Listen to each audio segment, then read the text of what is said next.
Bruce Lee et Bolo Yeung sont deux légendes des arts martiaux qui ont laissé une empreinte indélébile dans l'histoire du cinéma et des arts martiaux. Bruce Lee, souvent considéré comme le père des arts martiaux modernes, a révolutionné la manière dont ces disciplines étaient perçues et pratiquées à travers le monde. De son côté, Bolo Yeung, célèbre pour sa silhouette impressionnante et ses performances puissantes dans de nombreux films d'action, a su marquer durablement l'imaginaire collectif.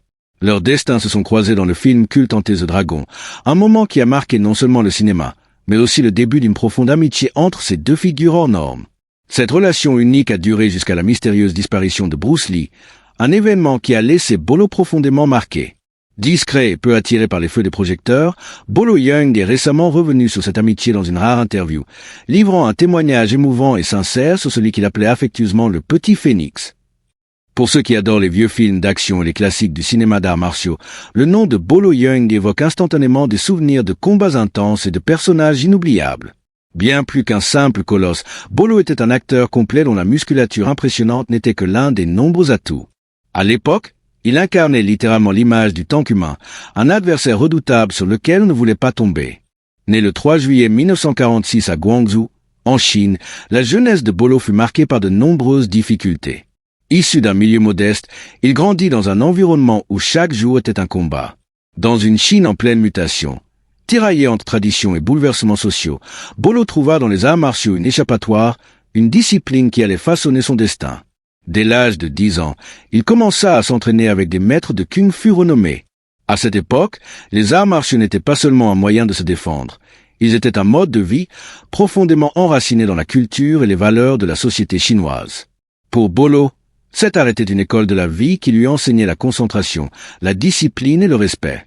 Animé par un besoin viscéral de s'améliorer et de trouver sa place dans un monde instable, il approfondit sa pratique, allant jusqu'à maîtriser des disciplines ancestrales comme le tai chi, réputé pour son pouvoir de renforcer la concentration et de favoriser la méditation.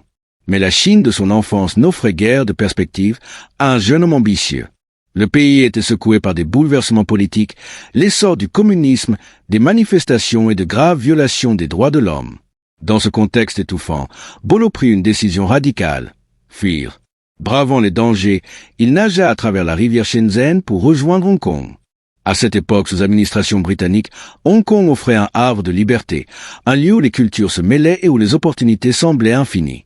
C'est là, dans cette ville dynamique, que Bolo découvrit une nouvelle passion, la musculation. Persuadé qu'un corps puissant devait accompagner la maîtrise des arts martiaux, il se forgea un physique hors norme. En 1969, son travail acharné fut récompensé. Il remporta le titre de champion de musculation de Hong Kong, un titre qu'il conserva pendant près d'une décennie. Malgré cette reconnaissance, Bolo resta humble. Pour lui, la force physique n'était qu'un moyen au service d'un but plus noble, l'harmonie intérieure.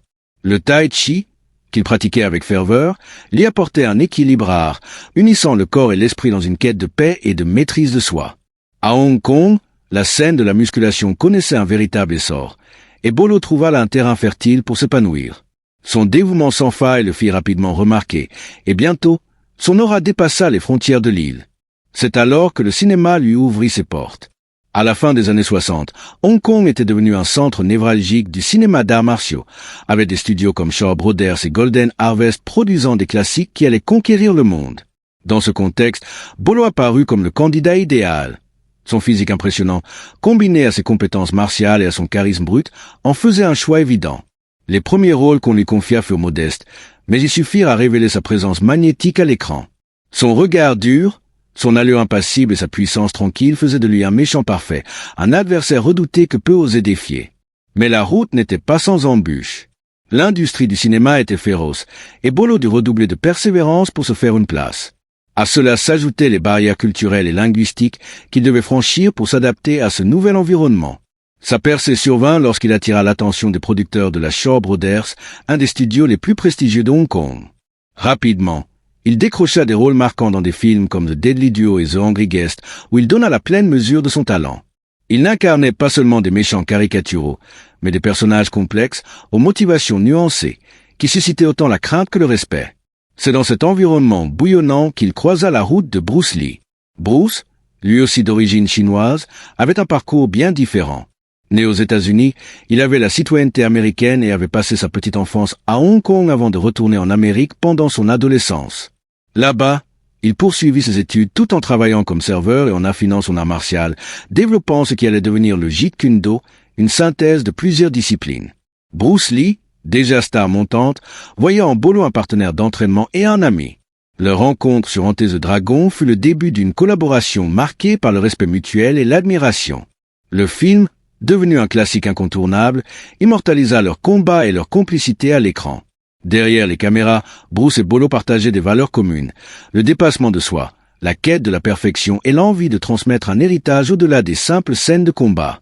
La mort soudaine de Bruce Lee bouleversa Bolo, qui resta longtemps silencieux sur cet épisode tragique. Ce n'est que récemment, dans une interview rare, que Bolo s'est confié avec émotion sur son ami disparu. Il évoqua Bruce non pas comme une légende inaccessible, mais comme un homme profondément humain, généreux et passionné, un petit phénix dont la flamme brille encore aujourd'hui dans le cœur de ceux qui l'ont connu. Bolo Yeung continue d'inspirer des générations d'artistes martiaux et de passionnés de cinéma. Sa carrière est un modèle de persévérance, de courage et de fidélité à ses valeurs. À travers ses rôles, il a su incarner bien plus qu'un simple méchant. Il a donné vie à des personnages inoubliables qui restent gravés dans l'histoire du 7e art. C'est à Seattle que Bruce Lee fonda sa première école d'arts martiaux. Ce moment marqua véritablement le début de son parcours vers la légende. En 1961, il s'inscrivit à l'Université de Washington. Là, il se passionna pour des disciplines variées, les arts, bien sûr, mais aussi la philosophie et la psychologie. Ces domaines façonnèrent sa vision unique des arts martiaux, bien au-delà du simple combat. Peu à peu, Bruce connut le succès en tant qu'acteur. Il décrocha des rôles dans des productions américaines qui allaient asseoir sa notoriété, Le Frelon Vert, Batman, Ironside. Chaque apparition à l'écran renforçait son image d'acteur talentueux et charismatique. Mais malgré cette montée fulgurante, Bruce ressentit un besoin profond, celui de revenir à ses racines. Il souhaitait contribuer à la scène cinématographique de son pays d'origine, Hong Kong. À cette époque, la ville vivait une véritable effervescence, un âge d'or pour le cinéma d'arts martiaux. C'est dans cette atmosphère vibrante que les chemins de Bruce Lee et de Bolo Yeung se croisèrent enfin. Leur première rencontre eut lieu de manière inattendue, sur le plateau d'un spot publicitaire local pour les cigarettes Winston. Dès le premier regard, une alchimie naquit. Bruce et Bolo sympathisèrent immédiatement, une amitié authentique qui ne ferait que se renforcer avec le temps. Conquis par la force tranquille et la loyauté de Bolo, Bruce l'invita à le rejoindre sur Enter the Dragon. Ce rôle allait transformer à jamais leurs carrières respectives. Dans le film, le maître d'arts martiaux devait se rendre sur une île reculée et participer à un tournoi d'une intensité redoutable. Enter the Dragon fut un triomphe sur tous les plans. Le film éleva le genre des arts martiaux à un niveau artistique inédit, grâce à des chorégraphies soignées et un scénario captivant. Avec un budget d'environ 850 000 $, il rapporta plus de 400 millions à ce jour. Un succès commercial colossal, un retour sur investissement qui fit date dans l'histoire du cinéma. C'est d'ailleurs pendant ce tournage que Bolo acquit le surnom qui allait le suivre toute sa vie. Dans Enter the Dragon, il incarnait un personnage baptisé Bolo. Le nom resta et Young devint dès lors, aux yeux du monde entier, Bolo Yeung. Sur le plateau, Bruce et Bolo développèrent une complicité rare. Ils travaillaient ensemble les techniques de combat, échangeaient leur savoir, exploraient les meilleures manières de rendre les scènes à la fois spectaculaires et crédibles. Le respect mutuel entre les deux hommes était immense, chacun apprenant de l'autre et repoussant ses propres limites. Dans le film, Bolo campait le bras droit du grand méchant, tandis que Bruce brillait dans le rôle du héros. Bien que Bolo ait toujours préféré rester loin des feux des projecteurs, il rompit ce silence en novembre 2022, lors d'une interview exceptionnelle donnée en mandarin et plus tard traduite en anglais. C'était l'occasion de lever le voile sur sa relation avec Bruce Lee, ce qu'il fit avec une sincérité touchante.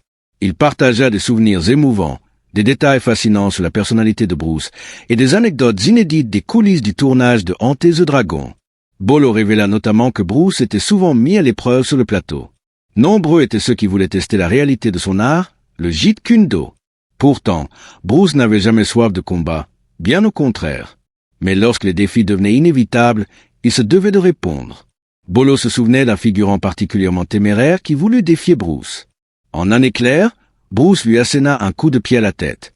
L'altercation fut brève. Il était trop rapide, confia Bolo, encore impressionné en évoquant la scène. Cette vitesse fulgurante, Bruce Lee en avait fait sa signature. Il était capable de délivrer 8 coups de poing en une seule seconde. Parmi ses techniques les plus célèbres figurait le fameux coup de poing d'1 pouce. Ce geste, précis et terriblement efficace, consistait à délivrer un coup à une distance quasi nulle, projetant l'adversaire avec une puissance stupéfiante. Les experts eux-mêmes se penchèrent sur ce mouvement qui semblait défier les lois de la physique, dont la vitesse atteinte par Bruce était impressionnante.